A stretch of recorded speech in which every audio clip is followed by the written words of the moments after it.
Boa tarde a todos, que a paz do Mestre Jesus esteja entre todos nós. Dando continuidade à leitura de O Livro dos Médiuns, estamos no capítulo 24, Identidade dos Espíritos, e hoje a leitura é do item número 256. Kardec inicia: à medida que os espíritos se purificam e se elevam na hierarquia, as características distintivas de sua personalidade desaparecem de certa maneira na uniformidade da perfeição. Mas nem por isso deixam eles de conservar a sua individualidade. É o que se verifica com os espíritos superiores e os espíritos puros. Nessa posição, nome que tiveram na Terra, numa das 1000 existências corporais efêmeras, porque passaram, nada mais significa. Vamos imaginar dois espíritos que depois de inúmeras existências finalmente chegam à perfeição. Suas personalidades, se foram ricos ou pobres, homem, mulher, branco, negro, nada mais importa. Mas nem por isso deixam de conservar a sua individualidade, a forma como veem a vida, as qualidades desenvolvidas, as predileções. Digamos que um tenha passado parte da sua vida fazendo o bem e o outro fazendo o mal. Poderíamos perguntar se por causa disso, já como espíritos puros, o bom teria mais méritos na sua hierarquia que o outro, que passou uma parte do tempo praticando o mal.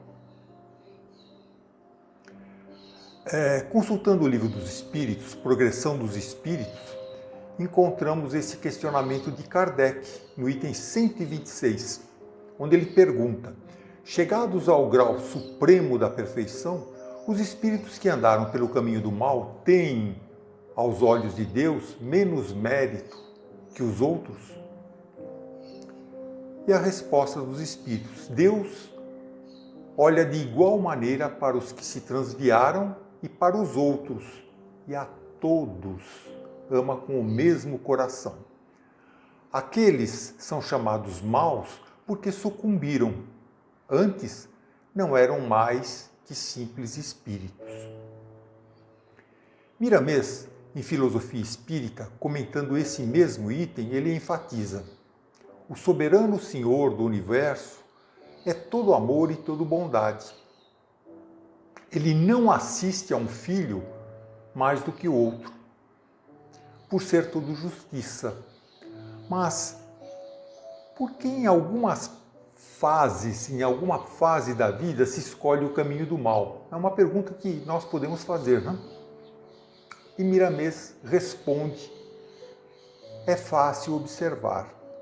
A alma que ama o bem é mais velha. As experiências pelas quais passou em inúmeras reencarnações já lhe conferiram a maturidade necessária de maneira a escolher e obedecer às leis que atendem ao amor. Espírito algum, conhecendo a eficiência do bem, escolhe o mal, por saber que a vida é uma sementeira em que se colhe aquilo que se semeia. Então, a explicação e a resposta é essa. Deus, como um Pai bondoso, sempre irá nos amar e perdoar nossas dívidas de forma igual. E quando atingirmos a pureza espiritual, todas as manchas que nossas vestes, porventura, tenham tido, terão desaparecido. A única diferença é que quanto mais cedo seguirmos o caminho do bem, mais rápido poderemos nos tornar espíritos superiores e chegarmos a espíritos puros, não necessitando de tantas reencarnações compulsórias e dolorosas. Continuando. Notemos ainda que os espíritos se atraem mutuamente pela semelhança de suas qualidades, constituindo grupos ou famílias simpáticas.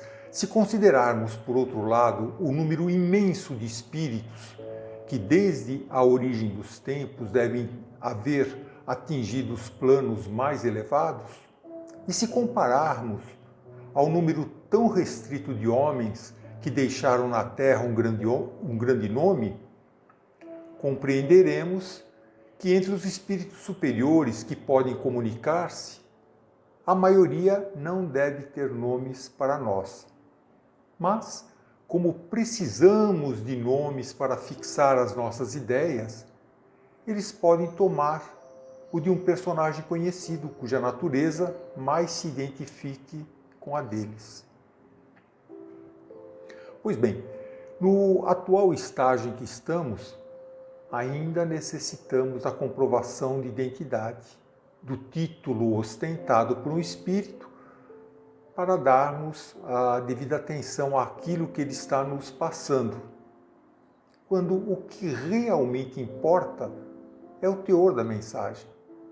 Se a mensagem for boa, edificante, o que importa é a identidade do seu mensageiro. E Kardec continua: é assim que os nossos anjos guardiões se fazem conhecer, na maioria das vezes pelo nome de um santo que veneramos, escolhendo geralmente o do santo de nossa preferência. Dessa maneira, se o anjo guardião de uma pessoa dá o nome de São Pedro, por exemplo, não há nenhuma prova material de tratar-se do apóstolo. Tanto pode ser ele como um espírito inteiramente desconhecido, pertencente à família de espíritos a que São Pedro pertence. Acontece ainda que, seja qual for o nome pelo qual se invoque o anjo guardião, ele atenderá ao chamado porque é atraído pelo pensamento, e o nome lhe é indiferente. Em Obras Póstumas, a segunda parte, sob o título A Minha Primeira Iniciação ao Espiritismo, podemos ver que o espírito que se denominou a Verdade, como guia de Allan Kardec, que o protegeria e ajudaria nos estudos e pesquisas espíritas, foi incisivo ao dizer: para ti, para Kardec, eu me chamarei a Verdade, e todos os meses aqui, durante um quarto de hora, estarei à tua disposição. Mas Kardec ainda perguntou: terás animado na Terra algum personagem conhecido? E a resposta: já te disse que para ti sou a verdade. Isto, para ti, quer dizer discrição, nada mais saberá a respeito. Os espíritos superiores, nós sabemos, eles costumam ser sempre discretos, modestos, humildes, não querem chamar atenção. E isso é uma prova de superioridade. Continuando, Kardec nos diz: o mesmo se verifica todas as vezes que um espírito superior se comunica usando o nome de um personagem conhecido.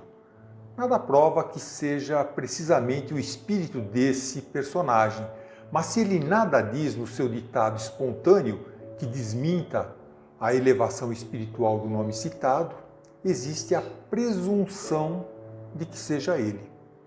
E em todos esses casos se pode dizer que, se não é ele, deve ser um espírito do mesmo grau, ou talvez mesmo um seu enviado.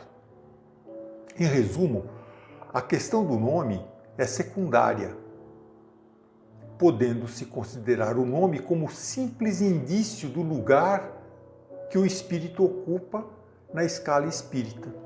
E essa escala espírita pode ser consultada na questão 100, número 100, de O Livro dos Espíritos. A situação é outra quando um espírito de ordem inferior se enfeita com um nome respeitável para se fazer acreditar.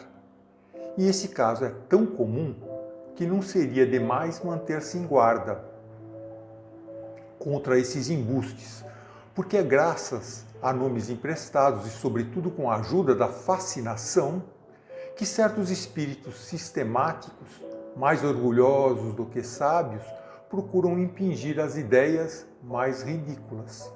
Assim, a questão da identidade, como dissemos, é mais ou menos indiferente quando se trata de instruções gerais, desde que os espíritos mais elevados podem substituir-se mutuamente sem que isso acarrete consequências. Os espíritos superiores constituem, por assim dizer, uma coletividade, cujas individualidades nos são, com poucas exceções, completamente desconhecidas. O que nos interessa não são as pessoas, mas o ensino. Ora, se o ensino é bom, pouco importa que venha de Pedro ou de Paulo. Devemos julgá-lo pela qualidade e não pelo nome.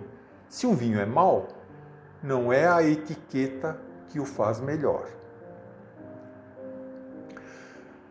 Para se ver como a questão do nome entre os espíritos superiores não é levada em consideração, até os dias de hoje, pairam dúvidas quanto à identidade do Espírito da Verdade. Alguns garantem que é o próprio Jesus voltando para cumprir a promessa de enviar o Consolador prometido. Já outros entendem que seja a Pleiade, a reunião de espíritos ilustres como Santo Agostinho, São Luís, Sócrates, Platão, Erasto, Paulo e muitos outros que agiram como uma coletividade sob a inspiração direta de Jesus.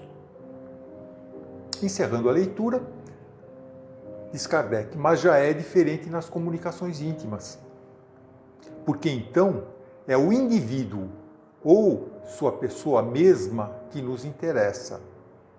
É, pois, com razão que nessa circunstância se procure assegurar que o espírito manifestante é realmente o que se deseja. Então, para finalizar, é diferente no caso dessas comunicações íntimas, quando são evocados familiares, amigos já falecidos, já desencarnados, onde então a identidade torna-se relevante, porque aí é o indivíduo, a sua pessoa mesmo que nos interessa. Caso em que somente aquele espírito familiar poderá nos dar uma informação particular que tanto nós estamos necessitando. Ou pode nos trazer, em geral é isso, nos trazer a esperança, o alento, o conforto para continuarmos tocando a nossa vida. Nesses casos, o reconhecimento de sua identidade é até bastante simples e natural. Se faz pela sua linguagem, por uma brincadeira, um apelido afetuoso, coisas que ninguém mais poderia saber. Então ficamos aqui, terminando a leitura do item 256 do Livro dos Médiuns. Próxima semana, Deus permitir, estaremos fazendo a leitura do item 257. Que a paz de Jesus continue com todos nós, agora e sempre.